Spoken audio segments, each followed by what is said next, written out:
एक तटस्थ लक्षण और एक स्वरूप लक्षण। तटस्थ लक्षण के अंतर्गत बताया 3 शरीर से अलग, 5 कोशों से परे, तीनों अवस्थाओं का साक्षी आत्मा है। और स्वरूप लक्षण के अंतर्गत कहा सच्चिदानंद स्वरूप। तो 3 शरीर से अलग कैसे है? कौन सा 3 शरीर? तो स्थूल शरीर, सूक्ष्म शरीर और कारण शरीर, ये 3 शरीर हो गए, जिनमें यह जो स्थूल शरीर है उसका विस्तार से वर्णन किया था कि इसको एक नाम शरीर भी देते हैं, एक नाम इसका देह भी है। 5 महाभूत जो पंचीकृत 5 महाभूत हुए, उनके द्वारा ये शरीर बना और जीव के पूर्व के जो कर्म थे उसी के अनुरूप शरीर बना। तो शरीर का उपादान कारण हुआ 5 महाभूत और शरीर के बनने का हेतु बना उसके पूर्व के कर्म। किस लिए बना? तो पूर्व के कर्मों के अनुरूप ये स्थूल शरीर में बैठ करके जीव सुख दुख का भोग करता है, इसीलिए इसका नाम हो गया भोगायतनम। ये भोग का स्थान है। 6 इसके भीतर विकार हैं, जायते अस्ति वर्धते विपरिमते अपक्षीयते विनश्यति इति। 6 इसके ये विकार हैं जो सभी शरीरों में होता है। इस शरीर में कभी बाल्यावस्था, युवा अवस्था, वृद्धा अवस्था होती है। और ये जो स्थूल शरीर है चूँकि कभी न कभी जल जाता है, इसलिए इसका नाम देह है। मरने के बाद तो जलता ही जलता है, जब तक शरीर है तब भी 3 ताप इसको जलाते रहते हैं, आध्यात्मिक, आधिभौतिक और आधिदैविक। आध्यात्मिक ताप में यहाँ दैहिक ताप को लिया है। ये शरीर को तमाम तरह का कष्ट होता रहता है, वो सब का सब आध्यात्मिक ताप। आधिभौतिक ताप इसी जगत में 5 महाभूतों के बने हुए किसी शरीर से मिलता है और आधिदैविक ताप देवता इत्यादि से प्राप्त होता है। यहाँ तक पढ़ा था। आगे का जो प्रसंग है, सूक्ष्म शरीर किसको कहते हैं? स्थूल शरीर हो गया, सूक्ष्म शरीर को कहते हैं। सूक्ष्म शरीरम नाम अपंचीकृत भूत कार्यम सप्तदशकम लिंगम सप्तदशकम नाम ज्ञानेन्द्रियाणि 5 कर्मेन्द्रियाणि 5 प्राणादि अवयवः 5 बुद्धिर्मनश्च इति। यहाँ एक परिभाषा है, इसका विस्तार आगे है। परिभाषा है कि सूक्ष्म शरीर किसको कहते हैं? तो सूक्ष्म शरीरम नाम, जिसको सूक्ष्म शरीर कहते हो क्या है? तो बना किससे? अपंचीकृत भूत कार्यम, जो इसका उपादान कारण हुआ, किससे बना सूक्ष्म शरीर? तो अपंचीकृत 5 महाभूत से, उसको हम तन्मात्रा भी कहते हैं। जो 5 आकाश, वायु, अग्नि, जल और पृथ्वी, उसके तन्मात्राओं से अपंचीकृत महाभूत से बना। 17 इसके लक्षण हैं, सप्तदशकम लिंगम। यही 17 लक्षणों के द्वारा इस सूक्ष्म शरीर को हम पहचानते हैं, क्योंकि किसी चीज़ की पहचान हम उसके लक्षण से करते हैं। बिना लक्षण के कभी कोई चीज़ की पहचान नहीं होती।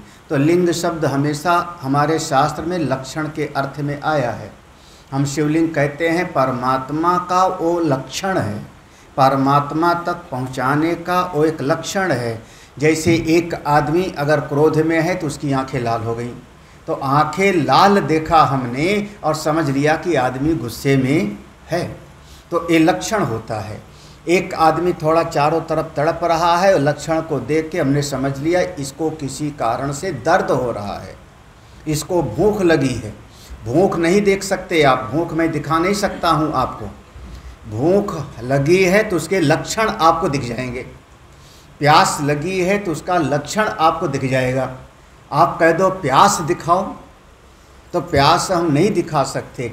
तो ऐसे ही सूक्ष्म शरीर दिखाया नहीं जा सकता आपको, इसके 17 लक्षणों से पहचानते हैं। वही 17 शक्ति हैं। कौन सी 17? सप्तदशकम नाम ज्ञानेन्द्रियाणि पंच। तो सप्तदशकम माने 7 और 10 मिला के हो गए 17। किसको कहते हैं? तो ज्ञानेन्द्रियाणि 5, 5 ज्ञानेन्द्रियाँ, कर्मेंद्रियाणि 5, कर्मेंद्रियाँ 5, प्राण आदि अवयव 5, प्राण आदि 5 उसके 5 प्राण, और मन और बुद्धि, कुल हो गए 17। यहाँ केवल गिनती गिनाई। अब ज्ञानेंद्रिय को समझो किसको कहते हैं। तो 17 चीज़ें मिल के सूक्ष्म शरीर बना है, 17 शक्तियाँ मिल करके। तो 5 ज्ञानेंद्रिय, 5 कर्मेंद्रिय, 5 प्राण और 2 मन और बुद्धि। तो 5 ज्ञानेंद्रिय हम किसको कहते हैं? यहाँ थोड़ा विशिष्ट परिभाषाएं हैं। ज्ञानेन्द्रियाणि कानि? श्रोत्र त्वक् चक्षुर्जिह्वा घ्राणानि। श्रोत्रेन्द्रियं नाम कारण व्यतिरिक्तम कारण सस्कुल्य अवच्छिन्न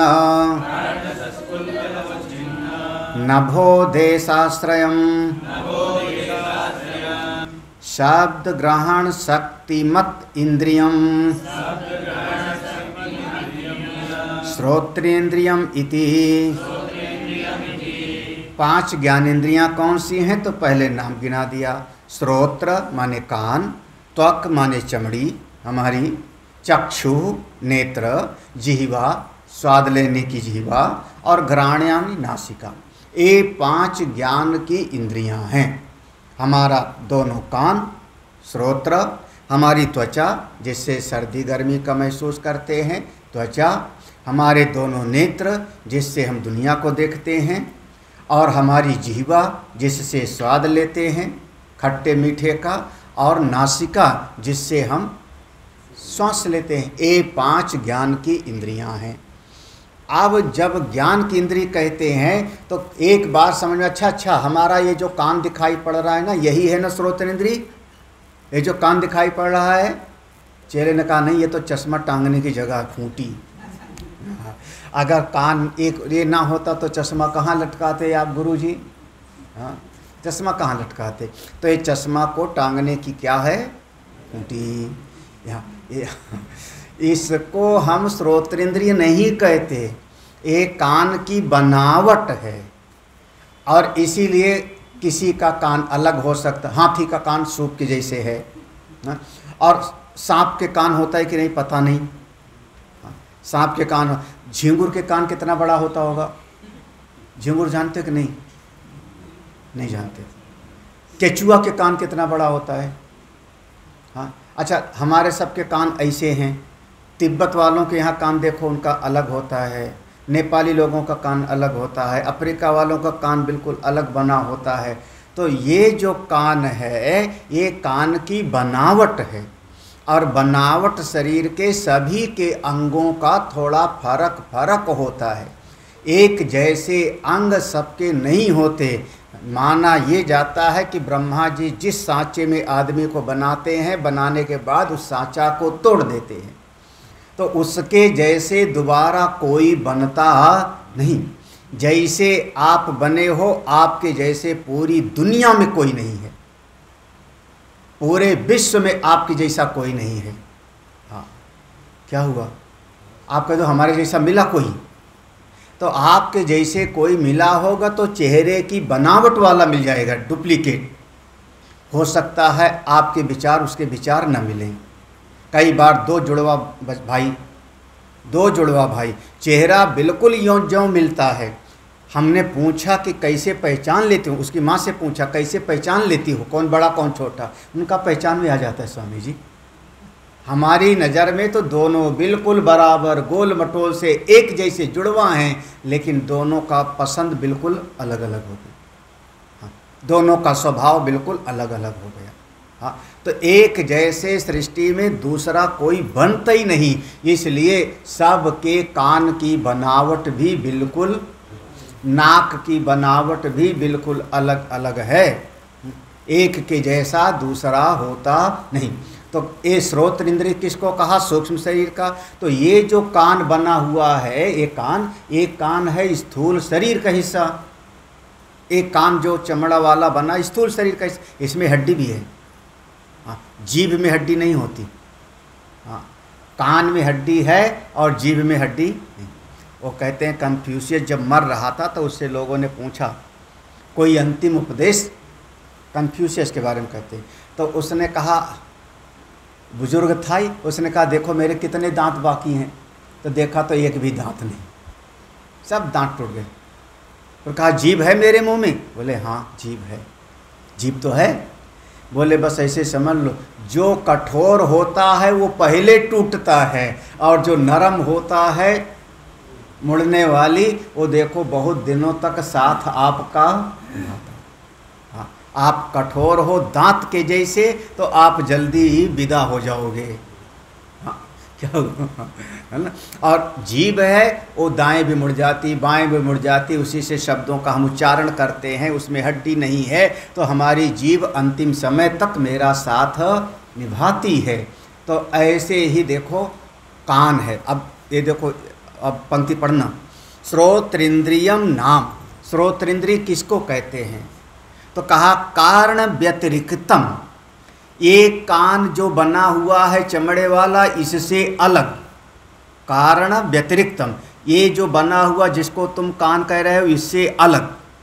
कारण सस्कुल्य अवच्छिन्न, ये कान का जो बनावट है छेद वाला, सस्कुल माने जिसमें छेद है टेढ़ा मेढ़ा, इसके अंदर कोई खाली जगह है। जैसे हम कहते हैं घट के अंदर घटाकाश, तो इस कान की बनावट के अंदर, इसके अंदर कोई स्थान है। अवच्छिन्न नभोदेश आश्रयम, इसके अंदर कोई जगह है जहाँ पर सुनने की शक्ति होती है।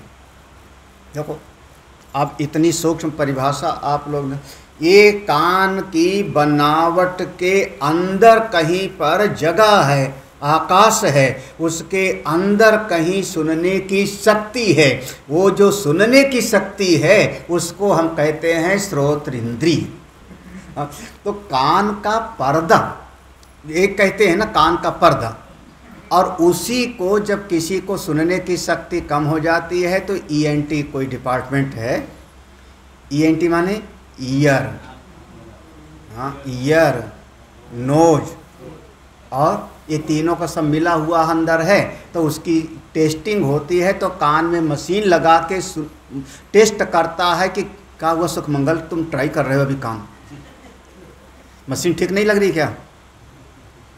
हाँ, सुनाई नहीं पड़ रहा था, टेढ़ी मेढ़ी हो गई थी मशीन। हाँ देखो देखो हो गया मशीन टेढ़ी मेढ़ी। तो ये कान के अंदर वो टेस्ट करता है कि सुनने की शक्ति कितने % अभी है और कितना % खत्म हो गई। जैसे आँख वाला टेस्ट करता है कि 6/6 में आपकी आँख की देखने की शक्ति कितनी है, कितने नंबर का चश्मा आपको लगेगा। ऐसे तो भीतर जो सुनने की शक्ति है, अब देखना, ये कारण व्यतिरिक्तम, ये कान का आकार से अलग, इसके अंदर कारण सस्कुल, ये जो बनावट है इसके अंदर कोई नभोदेश, कोई खाली जगह है, इसको हम कहते हैं कान अवच्छिन्न आकाश। उसके अंदर सुनने की जो शक्ति है उसको हम कहते हैं श्रोत्र इंद्रिय। क्या वो नहीं समझ में आएगा? अब इतना समझ लो। अब एक कान का बता दिया तो अब ऐसे सब पांचों का पकड़ लेना। अब पांचों कैसे है चारों का देखो। त्वग इंद्रियम नाम त्वग व्यतिरिक्तम त्वग आश्रयम आपादतल मस्तक व्यापी शीतोष्णादि स्पर्श ग्रहण शक्ति शक्तिमत् इंद्रियम त्वग इंद्रियम इति। देखो त्वक इंद्रियम नाम, त्वचा रूपी इंद्रिय उसको कह रहे हैं। तो कहते हैं त्वग व्यतिरिक्तम, ये जो खाल लगी है ना इससे अलग, हाँ ये जो ऊपर से चमड़ी हमको दिखाई पड़ रही, किसी की गोरी किसी की काली किसी का कहते हैं गेहूवन कर, हाँ ये जो चमड़ी दिख रही है इससे अलग, ये चमड़ी तो स्थूल शरीर का हिस्सा है ना, तो ये जो चमड़ी है इसकी चमड़ी के भीतर देखो त्वग व्यतिरिक्तम, त्वग आश्रय, लेकिन अब वो अनुभव कहाँ से करेगा? इसी का सहारा लेकर के। जैसे माइक का सहारा लेके मैं बोल रहा हूँ, लेकिन माइक से मैं बिल्कुल अलग हूँ, समझ में आना चाहिए। ऐसे ये जितनी चमड़ी है इस चमड़ी से अलग, और इसी चमड़ी के सहारे जो अनुभव करता है उसका नाम कौन है? त्वचा रूपी इंद्री। कहाँ रहती है? आपाद तल मस्तक व्यापी, पाँव के अंगूठे से लेकर के, पाँव के अंगूठे से लेकर के और सिर के ऊपर तक। आपाद तल मस्तक व्यापी माने ये देखो कान रूपी इंद्री भीतर थी और ये पूरे इस शरीर में व्याप्त है। आप इसको जो है अब न्यूरो सिस्टम है आप कह सकते हो। हाँ, जब हमने सुई चुभोया तो सुई चुभोया तो इस चमड़ी, अच्छा इस चमड़ी को सुन्न कर दें तब नहीं पता लगेगा। किसी को कुष्ठ रोग हो जावे, कुष्ठ रोग में यह है कि चमड़ी दिख रही है लेकिन अब उसमें सेंसलेस हो गया है, उसको अनुभव नहीं होगा, चाहे सुई चुभाओ चाहे कुछ भी हो जाओ। तब उसको कहते थे कुष्ठ रोग की पहचान यही होती है। कुष्ठ रोग की जैसे कभी कुंभ में जाओ तो बाबूजी 10 पैसा दे दो, ऐसे तो वो चमड़ी से उनका सेंस खत्म हो जाता है। फिर उसकी 3 साल तक दवाइयाँ खानी पड़ती हैं रेगुलर। हाँ, यहाँ पर गंगा जी के बीच में, गंगा जी को उस पार चंडी देवी की तरफ कई हैं। कितनी बार तो तुम गए हो, वहाँ बांटते थे, कोढ़ियों का स्थान है, दिव्य प्रेम सेवा मिशन अमुक अमुक हैं वहाँ पर। हाँ, तो वो सब दवाइयाँ, तो उनका जो धीरे धीरे उंगलियाँ गलने लगती हैं। जब उंगली गलने लगी दर्द नहीं होता, यही उसकी खासियत है। अब ये मत कहना कि उंगली गल गई तो दर्द हो रहा है, दर्द नहीं होता। क्यों? क्योंकि वो सेंसलेस है, उसमें हो ही नहीं। तो इस त्वचा माने इस त्वचा से अलग, इसी त्वचा के सहारे जो अनुभव करता है, सिर से लेके पांव तक जो है जो अनुभव करने वाला है, किसका अनुभव करता है? शीत उष्ण आदि, सर्दी गर्मी आदि जो महसूस करता है उसी का नाम है त्वचा रूपी इंद्री। जैसे 5 इंद्रियों में तुरंत हमने कह दिया कान, तो आपने इसी कान को पकड़ लिया। हमने कहा त्वचा, तो आपने इस त्वचा को पकड़ लिया। शास्त्र ने कहा जी नहीं। चलिए अगला तो कान हो गया, श्रोत्र, और 2 हो गया त्वचा। अब ऐसे और देख लो तीनों। चक्षुर इंद्रियम नाम गोलोक व्यतिरिक्तम गोलोक आश्रयम कृष्ण तारकाग्रवर्ती रूपादिग्रहण शक्तिमत् इंद्रियम चक्षुरिंद्रियम इति। देखो चक्षु इंद्रिय किसको? जैसे हमने कहा नेत्र इंद्रिय, ज्ञान के लिए नेत्र इंद्रिय है, और नेत्र हमको हमेशा रूप और रंग का बोध कराती है, रूप रंग का ज्ञान कराती है। तो ये क्या है? तो कहा देखो गोलोक व्यतिरिक्तम, लो पहले ही समझ लो, ये जो आँख की बनावट है इसको हम नेत्र इंद्रिय नहीं कह रहे हैं, ये तो आँख की बनावट है। किसी की आँख हाँ बड़ी होती है, किसी की आँख छोटी होती है, और वो ज़्यादातर अमेरिका वालों के यहाँ पर और पासपोर्ट वगैरह में लिखा होता है आँख का कलर कौन सा है, आँख का कलर कौन सा है, पासपोर्ट में होता है शायद। हाँ, काले रंग की आँख नीले रंग की आँख, भूरे रंग की आँख, तो वो उसमें क्या हुआ, आप नहीं समझ में आ रहे हो? अरे बिल्ली जैसी आँख, हाँ, जिसकी वो भूरे रंग की आँख होती है वो बहुत भाग्यशाली होती है। हाँ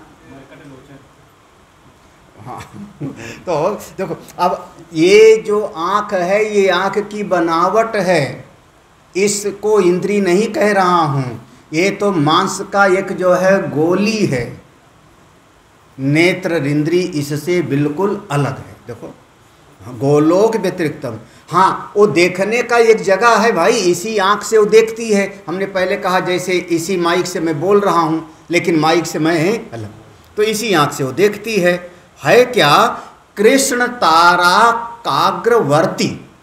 ये जब बड़े गौर से आँख को देखो तो इस आँख में एक बीच में, आँख सफ़ेद है, सफ़ेद के बीच में एक बड़ी सी काली काली काली है, वही भूरी उरी होगी, उसके अंदर और एक छोटा सा काला काला सा है। हाँ, अब जा कर के शीशे में सामने खड़े होकर देखना, और शीशे के सामने खड़े होकर तो जो बीच में और काला है, कृष्ण तारा छोटा सा काला काला, उसके अंदर आपके शरीर का छाया पड़ती है। वो जैसे कैमरे का लेंस कितना बड़ा है, कैमरे का लेंस कितना बड़ा होगा? ये इतना बड़ा जो दिख रहा है ये लेंस नहीं है, यही लेंस है क्या? ये जो ऊपर से लग रहा है इतना बड़ा, ये लेंस है? हाँ, ये लेंस नहीं है ना। लेंस कितना बड़ा होगा? लो, ये कह रहे हैं इतना सा, कितना? चींटी के सिर के बराबर। हाँ, तो ये लेंस नहीं है, लेकिन इसी के सहारे वो देखता है, इसी के सहारे। तो ये जो बड़ा वाला दिख रहा है, जो आपके कैमरे मोबाइल में भी दिखता है, वो लेंस नहीं है, लेकिन उसी के सहारे दिखता है। उसके अंदर एक जगह है, ऐसे आँख के भीतर एक जगह है जो सब रूप रंग को देखती है, उसको हम कहते हैं अंग्रेजी वालों की भाषा में रेटिना। ओ रेटिना है। तो देखो, कृष्ण ताराग्रवर्ती, हाँ, रूपादि ग्रहण शक्तिमत इंद्रियम चक्षु। तो ये जो ऐसी आँख है, इस आँख के भीतर एक देखने की शक्ति है, भीतर कहीं पर, उसको ही हम कहते हैं नेत्र रूपी इंद्रिय। हाँ, तो ये आँख के भीतर, याद रखना, आँख के भीतर एक देखने की शक्ति है। मरने के बाद अब ये आँख ऐसे रहती है, डॉक्टर लोग जो आँख दान करते हैं भीतर से वो रेटिना निकाल लेते हैं। हाँ, ये मत कहना ये इतनी बड़ी आँख निकाल के लगा देते हैं, इतनी बड़ी आँख नहीं निकाल के लगाते। हाँ, अरे भैया, अगर इतना बताओ, अगर भीतर देखने की शक्ति ना हो तो आप रुपया ले जाके दे आओ शंकर नेत्रालय, सबसे बड़े अस्पताल में, आँखों का सबसे बड़ा अस्पताल भारतवर्ष में, दे आओ, आपकी आँख ठीक कर दे, मैं लगा दे, मैं किसी की आँख। हाँ हाँ, बड़े बड़े महापुरुष लोग आँख लगवा लेते। वो भीतर जब और देखने की शक्ति नहीं है, तब फिर वो कई बार लोगों को देखो पत्थर की लगवा लेते हैं, जिससे जो है जल्दी लोग समझ ना पाएं। हाँ, हमारा एक जो है कोई था, पत्थर की लगवाया था, जब पलक नहीं झप, पत्थर की पलक नहीं झपती, कुछ में फिर वो नहीं बनेगा ना, जो आपका आँख के अंदर जो आंसू बनते हैं वो बनेगा नहीं, तो फिर जब टीयर्स नहीं बनेगा तो पलक नहीं झपकेगी। तो ये इस आँख के माध्यम से, इस आँख के सहारे से देखता है। तो ये वाली आँख स्थूल शरीर का हिस्सा है, बिल्कुल कंसेप्ट क्लियर होना चाहिए, सिद्धांत। ये आँख स्थूल शरीर का हिस्सा है, और इस आँख के भीतर जो देखने की शक्ति है उसको हम कह रहे हैं नेत्र रूपी इंद्रिय। हाँ, क्या हुआ? इस आँख को महाराज दुष्ट लोग निकाल के खाते हैं। क्या हुआ? भून के खाते हैं। किसके? अनेक अनेक जीवों के, बकरी के, मुर्गा के। और दुष्ट लोग महाराज आँख, वो तो आपका दिल निकाल के खा जावें, आँख निकाल के खा जावें, हाँ, काट पीट के खा जावें आपको। कौन? नरभक्षी लोग। तो ये आँख स्थूल शरीर का हिस्सा। नेत्र इंद्री माने जैसे हमने कहा नेत्र रूपी इंद्री, तब कहाँ जाना चाहिए ध्यान? आपका ध्यान यहाँ पर गया ना, ये आँख। शास्त्र ने कहा ये आँख के भीतर जो देखने की शक्ति, वो सूक्ष्म शरीर का हिस्सा है। मर गया आदमी तो वो सूक्ष्म शरीर चला गया, देखने की शक्ति चली गई, आँख ऐसे खुली रहती है बढ़िया। हाँ, फिर लोग उसको आँख को ऐसे बंद कर देते हैं। हाँ, लेकिन आँख तो खुली है। तो ये आँख के भीतर नेत्र की शक्ति। अब दो और पढ़ लो। जीवेन्द्रियम नाम जिह्वा व्यतिरिक्तम जिह्वा आश्रयम जिह्वाग्रवर्ती रसादि ग्रहण शक्तिमत् जिह्वेन्द्रियम इति घ्राणेन्द्रियम नाम नासिका व्यतिरिक्तम नासिकाश्रयम नासिकाग्रवर्ती गंधादिग्रहण शक्तिमत् इंद्रियम घ्राणेन्द्रियम उच्यते। देखो जिह्वा इंद्रियम नाम, जिह्वा इंद्री माने इस यहाँ पर जिह्वा माने रसना इंद्री। इंद्रियों में क्या कहोगे? वही श्रोत्र, त्वक, चक्षु, रसन। तो रस को ग्रहण करने वाली इंद्री कौन सी है? जिह्वा व्यतिरिक्तम। देखो इस जीभ से अलग, लेकिन इसी जीभ के सहारे जो अनुभव करती है उसका नाम है रसना इंद्री। कहाँ? उसका सबसे ज़्यादा रस लेने की शक्ति कहाँ पर टिकी रहती है ज़्यादा? जैसे आँख वाला रेटिना में, हमने कान का कहा कान का पर्दा, तो ऐसे जिह्वा के अगले हिस्से में यही लिखा है जिह्वा अग्रवर्ती। जिह्वा के आगे वाले हिस्से में ही सबसे ज़्यादा स्वाद लेने की शक्ति होती है। क्या हुआ? अगर कड़वी टेबलेट हो तो क्या करता है आदमी? हाँ देखो, अब आगे नहीं रखेगा, कहाँ? बीच में रखेगा और पानी, यही होगा ना। और आगे के हिस्सा में लग जावे तो हाँ। अच्छा, किसी चीज़ को चाट के देखना हो, स्वाद लेना हो तो आगे के हिस्से से, तो जीभ के अगले हिस्से। हाँ, कभी कभी कहते हैं मुंह आ गया, मुंह में छाले पड़ गए। आपने देखा है मुंह में छाले? मुंह आया है कभी का? क्या होता है मुंह आ गया तो देखो, तो जिह्वा इतनी बड़ी है लेकिन उसमें स्वाद लेने की शक्ति उसके अगले हिस्से में है। इसीलिए कभी जीभ जब कहते मुंह आ गया, छाले पड़ गए, तो जीभ के अगले हिस्से में कुछ छाले पड़ गए हैं। कोई चीज़ ऐसी खाई है आपने, बहुत गर्म चीज़ खाई है पेट में, जो गर्मी पेट के लीवर को सहन नहीं हुई, तो आकर के वो जीभ पर उसने अटैक कर दिया। और ये शरीर की ऐसी ऑटोमेटिक मशीन है कि शरीर कह रहा है कि अब 2-4 दिन आप कुछ मत खाओ, हम ठीक कर लेंगे। शरीर से ज़्यादा बढ़िया ऑटोमेटिक मशीन आज तक नहीं बनी है। इसीलिए जानवर का देखो, कोई पशु पक्षी बीमार हो जाएगा तो खाना बंद कर देगा, खाना बंद कर देगा। हमारे पथिक जी महाराज कहते थे, वो कहते थे बुखार आ गया तो 3 दिन खाना बंद कर दो, खाना बंद कर दो, बस ऐसे कहते थे। और हम लोग हैं, बुखार आ गया तो खाते जाते हैं। एलोपैथ वाला कहता है खाते रहो नहीं तो कमज़ोर हो जाओगे, टेबलेट और खा लो।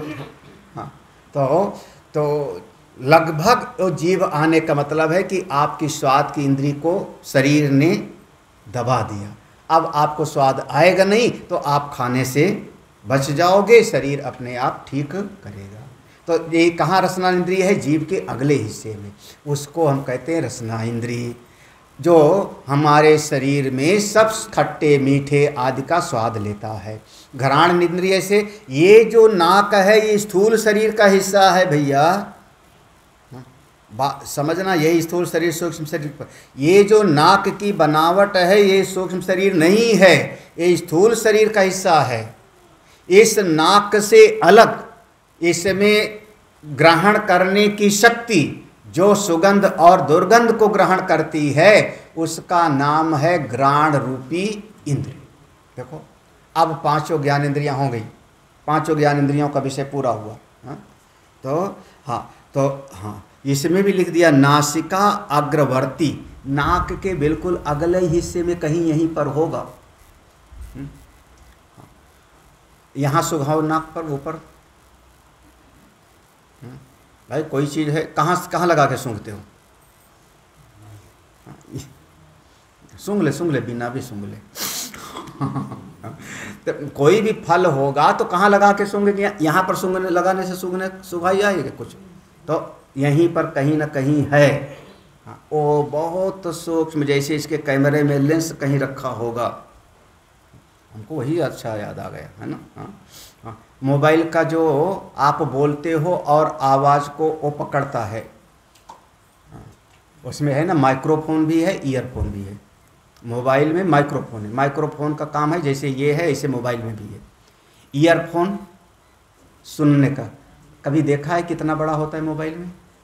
आपका तो मोबाइल इतना बड़ा सा पतला सा चपटा है, उसमें माइक्रोफोन कितना बड़ा है? हाँ नहीं ध्यान दिए। मोबाइल को लेकर के देखना, जहाँ ऐसे मुंह के पास जो नीचे की तरफ देखोगे तो इतना सा छेद होगा, छोटा सा। हाँ छोटा सा छेद होगा बिल्कुल। हाँ उसमें सुई जाने के बराबर। वहीं पर आवाज़ जाती है तो आवाज़ को सुनता है, वहाँ माइक्रोफोन है। और कान जहाँ ले जाते हो वहाँ छोटा 4-5 छेद होगा। कभी देखा ही नहीं होगा मोबाइल ध्यान से। हाँ वहीं पर उसका ईयरफोन है जो आपको सुनवाता है। महाराज ऐसे ही समझना, सब चीज़ ये सारी मशीनें हमारे इस शरीर को देख करके बनाया। भाई भगवान ने कितनी बढ़िया मशीन बनाई है। अब चलो कर्मेंद्रिय भी समझ लो। कर्मेंद्रियाणि कानि वाक् पाणि पाद पायु उपस्थानी। कर्मेंद्रिय कितनी है? जैसे 5 ज्ञानेंद्रिय, 5 कर्मेंद्रिय, 5 प्राण, ये तो रट्टा पड़ा है ना। अब ज्ञानेंद्रिय में देखो कितना सूक्ष्म हो गया ज्ञान। ऐसे 5 कर्मेंद्रिय हैं। कौन कौन सी? वाक माने ये बोलने की शक्ति, पाणी हाथ से पकड़ने की शक्ति, पाद पांव से गमन करने की शक्ति, पायु जो मलद्वार है जिससे हम मल त्याग करते हैं, उपस्थानी जननेन्द्रिय। ये 5 कर्मेंद्रियों की शक्ति है, इसको कर्मेंद्रिय कहा। अब एक एक वाक इंद्रिय किसको कहते हैं? थोड़ा सा, चूँकि हमारा एक बहुत मूल सिद्धांत है व्याकरण का, इसीलिए इस पर थोड़ा विस्तार में दिया है, इस पर थोड़ा जोर दिया है। ध्यान से इसको समझना। वाक इंद्रिय एक हमारे यहाँ दर्शन है, उसका नाम है स्फोटवाद। जैसे अजातवाद, विवर्तवाद, अनेक हैं, परिणामवाद, फिर विकृत परिणामवाद, अविकृत परिणामवाद, निमित्त कारणवाद, तमाम हैं। ऐसे एक है स्फोटवाद, जो कहते हैं नाद से ही सृष्टि पैदा हुई। कई बार सुनोगे शब्द से सृष्टि पैदा हुई, शब्द ही मूल है, नाद ही मुख्य है। तो वो उसका सबका मूल सिद्धांत यहाँ पर थोड़ा सा इशारा करते हैं। वाक इंद्रियम नाम वाक व्यतिरिक्तम वागाश्रयम अष्टस्थानवर्ती शब्द उच्चारण शक्तिमत् वाक इंद्रियम इति अष्टस्थानानि उरः कंठ शिरः तालु जिह्वा दंत औष्ठ नासिकाः। अब यहाँ कहते हैं वाक इंद्रियम नाम, वाक इंद्री, वाणी रूपी इंद्री किसको कहते हैं? हम तो इतना है कि मैं वाणी से बोल देता हूँ, बोल रहा हूँ सवेरे से शाम तक, किसको कहा? तो ये मुंह से अलग, वाक व्यतिरिक्त माने, वाक व्यतिरिक्त माने ये जो मुंह की बनावट है, सबका मुंह अलग अलग होगा। हाँ और सबका चेहरा भी बनावट अलग अलग, तो मुंह की बनावट भी अलग अलग। किसी का मुंह इतना बड़ा खुलता है, एक जोकर फिल्म थी, किसी का मुंह छोटा सा होता है। हाँ सबका मुंह का बनावट अलग अलग है उसने कहा। हाँ, क्या हुआ, आप हमारा मुंह मत देखना अभी कितना बड़ा है। तो ये मुंह की बनावट से अलग, ये मुंह को हम वाक इंद्री नहीं कह रहे हैं, ये साधन है, ये स्थूल शरीर का हिस्सा है, इसके अंदर बोलने की शक्ति है, इस मुंह के भीतर बोलने की शक्ति है। देखो, वाग व्यतिरिक्तम वाग आश्रय, कहाँ से, भीतर से, इस मुंह की बनावट के माध्यम से अंदर से 8 जगह से आप शब्द का उच्चारण करते हो। 8 स्थानवर्ती शब्द उच्चारण शक्ति 8 जगह ऐसे हैं जहाँ से आप शब्द का उच्चारण करते हो, उसको हम कह रहे हैं वाक इंद्री, वाणी रूपी इंद्री। सब गड्ढमड हुआ, हाँ सब गड्ढमड हुआ ना। कहाँ से बोलते हो, कहाँ से बोलते हो, तो देखो बताया, उराह, उरा, उरा माने हृदय, कंठ, कंठ, शिरः, शिर, तालु, जिह्वा, दंत, औष्ठ और नासिका, ये 8 स्थान हो गए जहाँ से आप शब्दों का उच्चारण करते हो।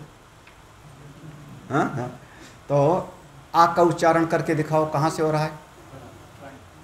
हाँ, आ का उच्चारण कहाँ से हो रहा है? अरे आपका हवा भीतर से निकली, भीतर से हवा निकली, ओम का उच्चारण कहाँ से करोगे? ओम में पहला है आ, कहाँ से उच्चारण करोगे? नाभि से। हाँ, अंदर से, यहीं से ना, तो हाँ आ तो चलो ठीक है, उसको कंठ भी, कंठ पर जोड़ दोगे तो कहोगे आ बोलोगे ऐसे, लेकिन केवल हवा निकला तो अब हाँ, हृदय से और कौन आएगा? हाँ, अब इसको आप लोग व्याकरण पढ़िए तो पढ़ना, तो भीतर से उच्चारण का स्थान, कहाँ से उच्चारण? हृदय से उच्चारण होता है, उराह, कंठ, कंठ वाला तो पक्का है, कौन सा? कौन सा? का वर्ग, का, खा, कहाँ जोर दे रहे हो? जोर कहाँ दिया? अब इसको तो शुरुआत में पढ़ाना पड़ेगा ना। का, खा, गा, घा, आप गले पर जोर दिए कि नहीं? तो फिर बस कंठ, फिर शिरः, देखो कंठ, शिरः, सिर से, सिर पर आपका जो है जोर गया, सिर पर जोर गया। कब, कौन सा स्वर में? हाँ, चा वर्ग बोलो, कैसा बोलोगे? हाँ, कैसा बोलोगे? कहाँ जिप, जिप कहाँ लग रही है? तालु में लग रही ना, तो तालु हो गया। अच्छा, टा वर्ग बोलो। हाँ, टा वर्ग, टा, ठा, डा, ढा, कहाँ जीभ लग रही? जीभ चोट कहाँ पहुँचा रही है अंदर? टा, ठा, कहाँ लग रही जीभ? जीभ ऊपर जाके टकरा रही कि नहीं? चा में नीचे टकरा रही है, चा, छा, हाँ, और टा में ऊपर टकरा रही ना, तभी तो आपका उच्चारण सही होगा। हाँ, टा, ठा, डा, ढा, फिर ता, ता, था। अब बोल के देखो कहाँ, अब सब बोलना मत, अपने धीमे धीमे, जीभ कहाँ टकरा रही है? ता, था, ऊपर, हाँ, दांत में टकरा रही ना। अच्छा, दांत में न टकराओ और ता बोल के दिखाओ। हाँ, क्यों? पूर्णानंद थांबा बोल के दिखाओ और जीभ दांत से न टकरावे। तो इसका दंत हो गया। अच्छा, बिल्कुल होठ ना मिले और फूफा बोल के दिखा दो, मैं आपको 1000 रुपया इनाम दूंगा। अभी फूफा जी आइए। हाँ, नहीं, होठ ना मिले और फूफा बोल के दिखा दो, मैं 1000 रुपया इनाम दूंगा। क्या सब लोग 1000 रुपये के लालच में बड़ा तैयार हो? हाँ, अंगा, इया, आड़ा, इसमें नाक पर जोर मत दो और फिर बोल के दिखाना। नहीं, उस पर नाक पर मत जोड़ दो ना। हम लोग बोलते थे ना अंगा, इया, ना, हाँ, नाक पर जोर मत दो, फिर देखो तो अपने आप अपने ये भगवान ने ऐसी मशीन दी है ना, इसी के अंदर आप जीव को इधर उधर घुमा के सारा का सारा उच्चारण करते हो।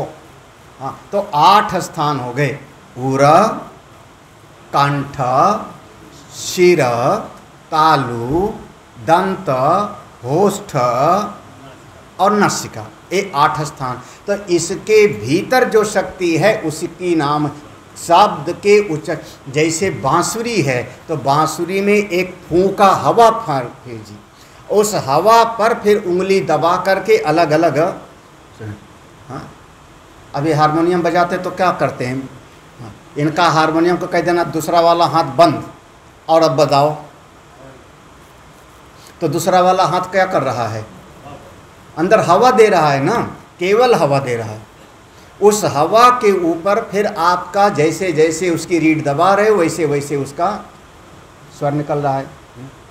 सारे गामा पाधा नहीं नी धापा। चलिए, हो गया कंठ का। अब पूरा पढ़ लो, ऐसे जो है पूरी इंद्रियों का समझ लो कि अभी पढ़ना है कि कल पढ़ें। पाणि इंद्रियम नाम पाणि व्यतिरिक्तम करतल आश्रयम दान आदान प्रतिग्रह शक्तिमत् पाणि इंद्रियम इति उच्यते। हाथ, पाणि माने हाथ, हाथ रूपी इंद्रिय, पाणि हाथ से अलग, इस हाथ के सहारे लेकर के कुछ जो दान करता है या देता है, या दान माने देता है, आदान माने ग्रहण करता है, वो जो भीतर शक्ति है हाथ से देने की अथवा लेने की, करने की जो सामर्थ्य है, उस शक्ति का नाम है पाणि रूपी इंद्रिय। ये हाथ बनावट अलग अलग है, ये स्थूल शरीर है, इसके अंदर जो शक्ति है वो पाणि इंद्रिय है। हाँ, पादेन्द्रियम नाम पाद व्यतिरिक्तम पाद आश्रयम पाद तलवर्ती गमन आगमन शक्तिमत् इंद्रियम पादेन्द्रियम इति। ये जो पाँव रूपी इंद्रिय पाद इंद्रियम नाम, पाँव से अलग, ये पाँव की बनावट अलग है, छोटा बड़ा हो सकता है, मोटा पतला हो सकता है, पाँव से अलग, इसी पाँव के सहारे पाँव में जो शक्ति है कैसे जाने और आने की, गमन आगमन, उसका नाम है, उस शक्ति का नाम है पाद रूपी इंद्रिय। अगला, पायु इंद्रियम नाम गोदा व्यतिरिक्तम गोदा आश्रयम पुरीश उत्सर्ग शक्तिमत इंद्रियम पायु इंद्रियम इति। देखो, पायु, पायु शब्द जो है संस्कृत में है, पायु माने मलद्वार, गूदा व्यतिरिक्तम, गूदा से अलग, गूदा आश्रय में वहीं से मल त्याग करते हैं, पुरीश उत्सर्गम, जहाँ से मल का हम त्याग करते हैं वहाँ एक शक्ति है जो मल को नीचे धकेलती है, उस शक्ति का नाम है पायु रूप इंद्रिय। एक कोई शक्ति है जो इसको भीतर आते हैं, दो आते हैं, बड़ी आंत और छोटी आंत, ये भीतर शरीर की बनावट ऐसी है, तो वहाँ से एक शक्ति मल को नीचे धकेलती है, उस शक्ति का नाम हुआ पायु इंद्रिय। उपस्थेन्द्रियम नाम उपस्थ व्यतिरिक्तम उपस्थ आश्रयम मूत्र शुक्र उत्सर्ग शक्तिमत इंद्रियम उपस्थेन्द्रियम इति। उपस्थ जो समीप स्थित है, उपस्थ माने जननेन्द्रिय, जननेन्द्रिय, क्या कह रहे हैं, उपस्थ व्यतिरिक्तम, जो जननेन्द्रिय की बनावट है उससे अलग, उस बनावट पर नहीं, बनावट से अलग, उसी के माध्यम से जब हम पेशाब करते हैं या वीर्य आदि का उपसर्ग होता है, तो वो जो एक सामर्थ्य है भीतर, हाँ, कई बार ऐसा होता है लोगों की पेशाब रुक जाती है, रुक जाती, महाराज बहुत भयंकर बीमारी है वो, बहुत भयंकर। तो वो डॉक्टर के पास गए, क्या हुआ, बोले प्रोस्टेट बढ़ गया है आपका, प्रोस्टेट बढ़ गया है। तो एक ऐसा कहा जाता है, हाँ प्रोस्टेट बढ़ गया है। तो जहाँ से पेशाब के निकलने की जगह होती है वहाँ कोई जो है कोई कचड़ा आ गया है, फिर उसका ऑपरेशन करते हैं। तो भीतर जो एक शक्ति है जिससे आप त्याग करते हो उसका नाम है उपस्थ इंद्रिय जननेन्द्रिय। ये पांचों कर्म की इंद्रिय हो गई, वाक, पाणी, पाद, पायु और उपस्थ। एतानि कर्मेंद्रियाणि, एतान कर्मेंद्रिय माने इतना सब कर्मेंद्रिय हैं, यही सब कर्मेंद्रिय हैं। एक चीज़ और, जिनके पास एक किताब है, एक किताब है उसमें देखोगे तो एक चार्ट बना होगा, है ना, 52 नंबर पेज पर हमारी वाली में है, तुम लोग देखना आगे पीछे एक चार्ट बना होगा कर्मेंद्रियों का चक्र कैसा। इसके पहले एक जगह पर देखोगे तो उसमें ज्ञानेंद्रियों वाला भी बना होगा, बना है, चार्ट बनाया हुआ है ज्ञानेंद्रिय वाला, है ना, ज्ञानेंद्रिय वाला। ये चार्ट जो है थोड़ा ध्यान से चाहे तो नोट्स बना लो, बहुत बढ़िया। इसमें पूरा देखो, ऊपर के चार्ट में होगा इंद्री कौन सी है, फिर उसके नीचे आश्रय बताया, रहता कहाँ है स्थान विशेष, काम क्या करता है कार्याण, उसकी विशेषता क्या है, और एक बात अभी रह गई बताने का, सब इंद्रियों के अधिष्ठात्री देवता कौन से हैं। तो पूरा एक चार्ट में पूरा ज्ञानेंद्रियों के भी बता दिया है और एक ही चार्ट में पूरा ये देखो कर्मेंद्रियों का भी बता दिया है।